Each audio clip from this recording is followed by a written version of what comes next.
letih, tuan-tuan. Bicara bab sembahyang ni sebab antara perkara yang kita pandang ringan. Pandang ringan. Sebenarnya kita kena prepare dari permulaan.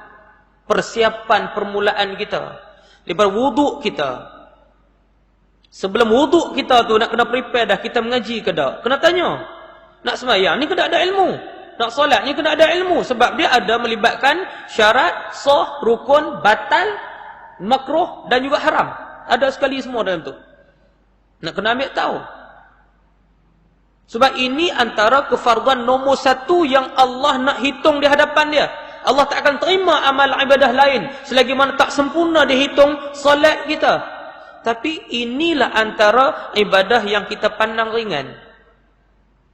Kita pandang ringan sebenarnya. Ramai yang tak belajar. Nanti orang rokok kita rokok, orang sujud kita sujud, orang baca Fatihah kita baca Fatihah. Sekali lalu saya nak sebut tuan-tuan, Fatihah ni tuan-tuan. 7 ayat yang kita buat salah, yang menyebabkan terbatal, Allah tak terima sembahyang kita lebih daripada 43 tempat. 43. Dia panggil kesalahan besar, lahan jadi. Tukar huruf. Tha bertukar dengan sin, sin bertukar dengan sad, ain bertukar dengan alif, zai bertukar dengan zal, dad bertukar dengan ta, ta bertukar dengan ta. Semua nak kena mengaji ni. Bukan boleh merodong sebab dia rukun. Terbatal rukun, terbatal solat. Allah tak terima. 60 tahun, 70 tahun tengok-tengok nak cabut nyawa. Malaikat bawa mari tengok suratan amal, tayang dekat kita, rupanya hang ni calon ahli neraka. Ibadah hang Allah tolak ke semuanya.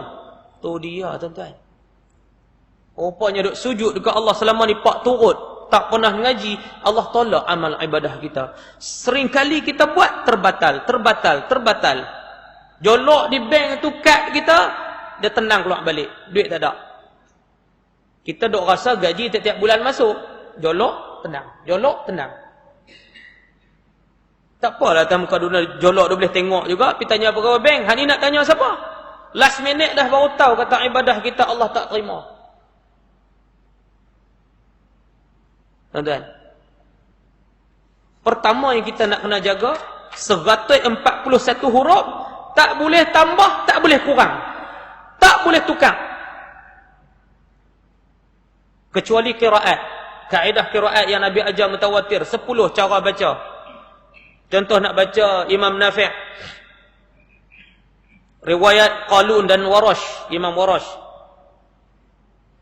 Bismillahirrahmanirrahim. Alhamdulillahi rabbil alamin. Ar-Rahmanir-Rahim.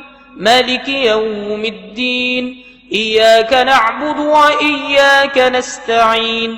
Ihdinas siratal mustaqim. صراط الذين أنعمت عليهم غير المغضوب عليهم ولا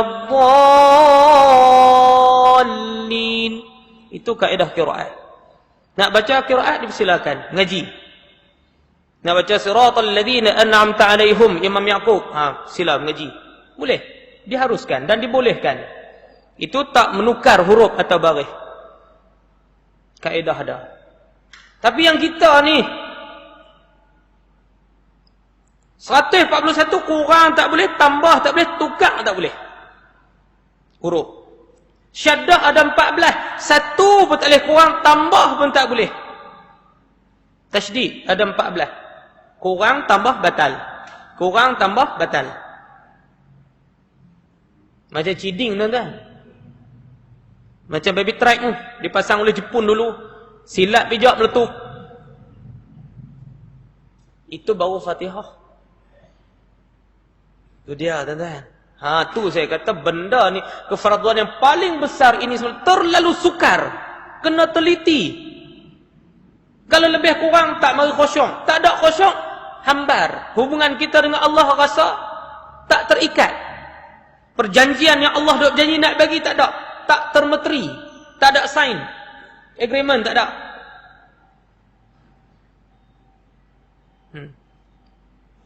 Contoh tukar huruf.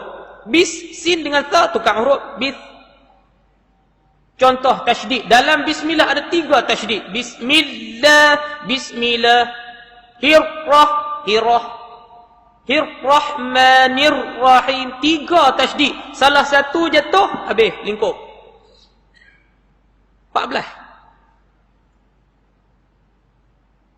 Tambah huruf. Siratal ladzina an'amta 'alaihim. Siratal ladzina an'amta 'alaihim. Ta. Ada satu lagi ain. Alaihim. Ta. Ta 'alaihim, ta 'alaihim. Siratal ladzi dengan zal, siratal ladzi dengan zai bertukar. Cukup dah untuk batal rukun. Saya ingat lagi tahun lepas himpunan tuan-tuan imam di Al-Ustaz, saya tak silap Tok Imam pun pergi. Orang tanya mufti Kedah, Datuk Badaruddin, tanya tuan mufti, Tok Imam kami hari Jumaat baru ni dia baca bunyi baris kasrah tukar pada dhammah, ghairul maghdubi alaihim. Apa hukum? Ghairul, dia baca ghairil tu dengan ghairul. Imam jemputan Mufti Kedah kata batal Jumaat. Tu baru satu baris. Tu dia. Tuan-tuan, sebab itulah saya nak pesan tuan-tuan, jangan tinggal mengaji. Satu ya, cara nak selamat amal ibadah kita sampai akhir hayat kita, duduk macam ni. Tak mana ada kuliah, pi dengar. Allah cabut nyawa kita dalam keadaan kita tak sempurna ibadah disebabkan kita masih berusaha untuk buang kejahilan itu. Amal ibadah Allah terima. Tapi kalau tercabut nyawa kita, amal ibadah Allah tolak disebabkan jahil yang disengajakan. Tahu ada mengaji, tak mau ambil peluang. Disengajakan amal ibadah kita ditolak oleh Allah Subhanahu wa taala. Lubang neraka jawab dia tuan-tuan. Nak patah balik macam mana? Ini persoalan yang cukup berat. Jadi saya nasihat diri saya dan diri tuan-tuan, insya-Allah berilah ruang hati kita ni, biar ada satu ruang setiap hari 17 rakaat, biar ada Allah Azza wa Jalla. Sampai waktu ingat kefarduan kita dengan Allah. Di lain waktu juga ada hubungan kita dengan Allah. Zikrullah tuan-tuan, baca Quran, biar ada Allah lah hati kita. Jangan jadikan Allah ini tempat kita mengadu bila mana kita perlu. Seperti kita memperhambakan diri dengan benda. Lapak nasi, pergi cari beras menanam.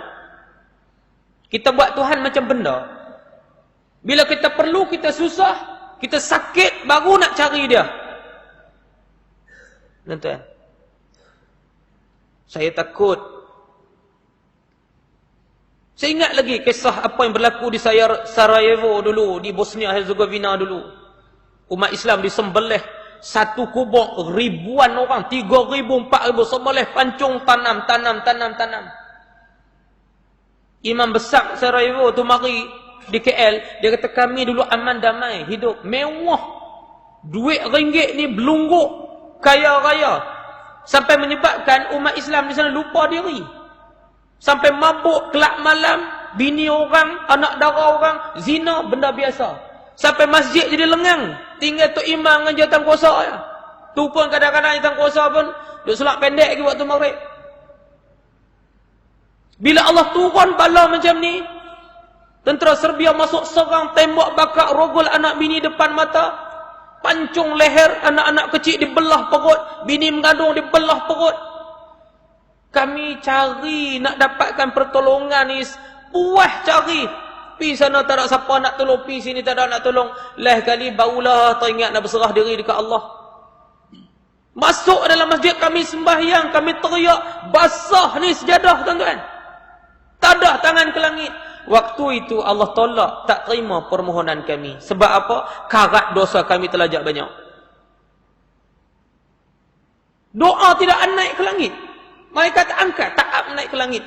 Ditendang balik, dihempak balik doa itu ke muka kami. Waktu itu baru kami tahu apa erti iman, apa erti amal. Baru kami sedar, baru kami faham. Rupanya Allah bukan matlamat macam benda yang ada atas muka dunia.